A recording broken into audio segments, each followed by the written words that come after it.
Chers amis paroissiens, je suis heureux de vous retrouver pour cet entretien hebdomadaire. Tout d'abord, il me semble important de rappeler combien c'est important de prier pour toutes les victimes de ce virus. Nous entendons tous les jours des chiffres énormes et j'ai bien peur que malheureusement nous nous habituions à entendre tous ces chiffres. 270 000 personnes sont décédées dans le monde, 143 000 en Europe, 26 000 en France, 95 600 personnes ont été hospitalisées dans notre pays. Et toutes ces personnes, eh bien sûr, c'est des personnes, des familles qui sont brisées, des personnes qui nous ont quittés. Et nous ne pouvons pas nous habituer à tous ces chiffres.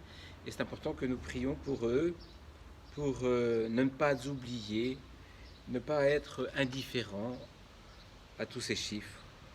C'est vrai que, grâce à Dieu, les chiffres baissent et nous espérons que dans quelques jours, nous pourrons nous retrouver. C'est pour ça que j'ai voulu faire cette vidéo devant la salle paroissiale, dans la maison paroissiale. Dans quelques jours, les enfants pourront peut-être revenir au catéchisme. Les activités de la paroisse, petit à petit, vont reprendre et nous allons pouvoir nous retrouver. L'église, je vous le rappelle, est ouverte tous les jours, de 7h du matin à 19h30. Vous pouvez venir prier. En général, j'essaie d'exposer le Saint-Sacrement tous les soirs, toutes les après-midi de 18h à 19h. Et vous pouvez venir vous joindre à moi si vous le souhaitez, si vous le pouvez. Et nous prions ainsi pour que le Seigneur nous préserve de ce fléau. Dans l'évangile de ce dimanche, Jésus nous parle de son Père. Vous savez que Jésus ne parle finalement pas beaucoup du Père dans l'évangile.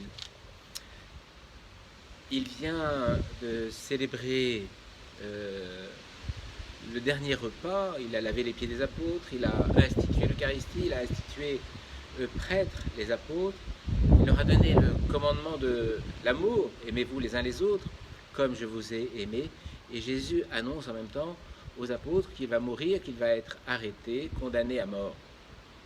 Et bien sûr que les apôtres ont peur, ils sont troublés, et Jésus, pour répondre à leur crainte, leur dit que votre cœur ne se trouble pas. Dans la maison de mon Père, tous peuvent trouver une demeure. Donc la maison du Père, la place du Père, c'est vraiment un signe d'espérance. Au-delà de l'épreuve, eh bien nous savons que nous appartenons au Père, que nous sommes liés au Père, que de toute éternité nous appartenons au Père.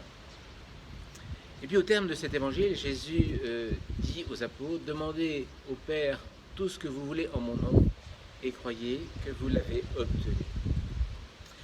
Et donc la place du Père, elle est importante, c'est important. Je vous invite à relire cet évangile de ce dimanche, à le méditer, pour que chacun d'entre nous, nous puissions redécouvrir notre lien avec Dieu, notre Père. Vous savez que dans la prière du Notre Père, justement, Jésus nous dit qu'il y a 4 choses essentielles qu'il est important de demander au Père. La première chose, c'est le pain quotidien. Le pain, c'est quoi? Bien sûr, les nourritures quotidiennes dont nous avons besoin, dont notre corps a besoin pour vivre.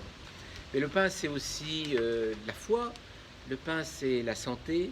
Le pain, c'est l'Eucharistie dont nous avons besoin pour vivre. Et en ce temps où nous en sommes privés, nous comprenons bien combien ce pain est nécessaire. Le pain, c'est aussi la vie fraternelle qui est essentielle pour que nous puissions cheminer dans la vie. Puis Jésus nous dit combien il est important de demander au Père son pardon, qu'il vienne nous pardonner. La troisième chose que nous demandons au Père, c'est de nous protéger contre les tentations. Et enfin, nous lui demandons de nous délivrer du mal, ou plus exactement, de nous délivrer du malin. Voilà, tout ce que Jésus nous dit sur le Père est important pour que nous puissions comprendre combien nous sommes liés au Père. Dans la maison de mon Père, tous peuvent trouver une place, une demeure. Nous sommes liés au Père et nous sommes, à travers cette image de la maison, Jésus va nous faire comprendre combien nous appartenons justement à cette maison, nous appartenons au Père. Puis Jésus précise que pour aller vers le Père, c'est lui, Jésus, qui est le chemin, la vérité et la vie. Il est le chemin, donc c'est important que nous demandions à Jésus d'être notre chemin, d'être celui qui qui nous conduit, qui nous guide, qui chemine jour après jour sur la vie avec lui. Alors prenons le temps de méditer cet évangile, de le prier. Prenons le temps de prier pour toutes les victimes de ce virus, toutes les personnes, toutes les familles qui ont été blessées, divisées par ce drame. Que tout cela ne soit pas uniquement des chiffres, mais surtout que notre cœur ne se laisse pas habituer par tous ces chiffres.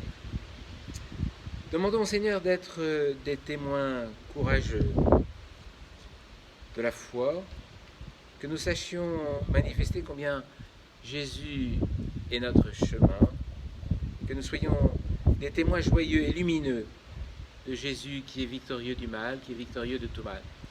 À vous tous, je vous souhaite un bon dimanche, en espérant que nous aurons la joie de nous retrouver bientôt. Alors c'est vrai que nous ne savons pas très bien encore quand est-ce que les messes vont pouvoir reprendre. Qu'importe, nous restons en communion les uns avec les autres et nous voulons prier ensemble. Bon dimanche à tous et à très bientôt, j'espère.